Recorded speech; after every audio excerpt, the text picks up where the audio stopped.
L'Église adventiste du 7e jour représente un mouvement prophétique établi par Dieu au moment opportun pour restaurer des vérités bibliques et préparer l'humanité au second avènement de Jésus. Il ne fait aucun doute que la mission de l'Église et sa présence dans 212 des 235 pays et territoires du monde puissent être attribuées en partie à sa structure bien organisée et à la gestion disciplinée et responsable de ses ressources financières.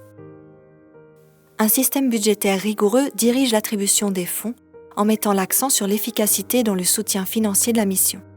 En même temps, un système rigoureux de vérification des comptes contribue à la transparence et à la responsabilité en vérifiant si les fonds ont été utilisés en accord avec les règlements et en fournissant des rapports réguliers sur les pratiques financières de chaque institution.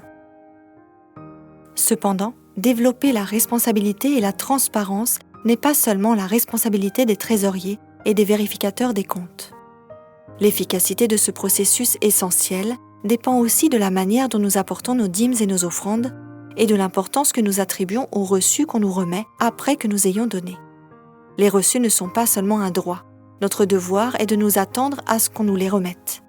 Mais il est évident que les reçus ne peuvent être remis qu'à ceux qui se sont identifiés, soit sur l'enveloppe des dîmes et des offrandes, soit électroniquement.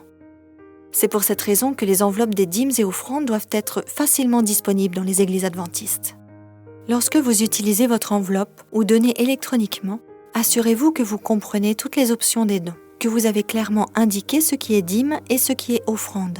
Et sachez que votre offrande sera répartie équitablement pour soutenir financièrement la mission de l'Église, en même temps sur le plan local, régional et international, comme Jésus nous a dit de le faire dans Acte 1, verset 8.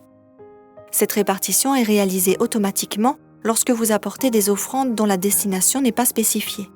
Ceci dans les pays ou régions qui mettent en pratique le plan des offrandes combinées. Bien que les offrandes anonymes puissent être une option acceptable, ce n'est que lorsque vous vous identifiez sur l'enveloppe matérielle ou électroniquement et que vous vous attendez à recevoir un reçu qu'une chaîne de conditions est lancée pour que les vérificateurs des comptes puissent accomplir leur devoir avec efficacité.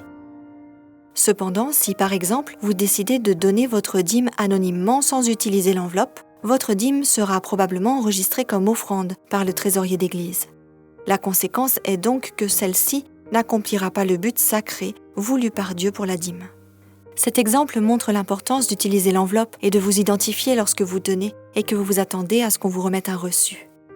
Une fois qu'on vous a remis le reçu, il est recommandé de toujours vérifier si le montant indiqué correspond à ce que vous avez donné et si les ressources ont été attribuées aux destinations que vous avez indiquées.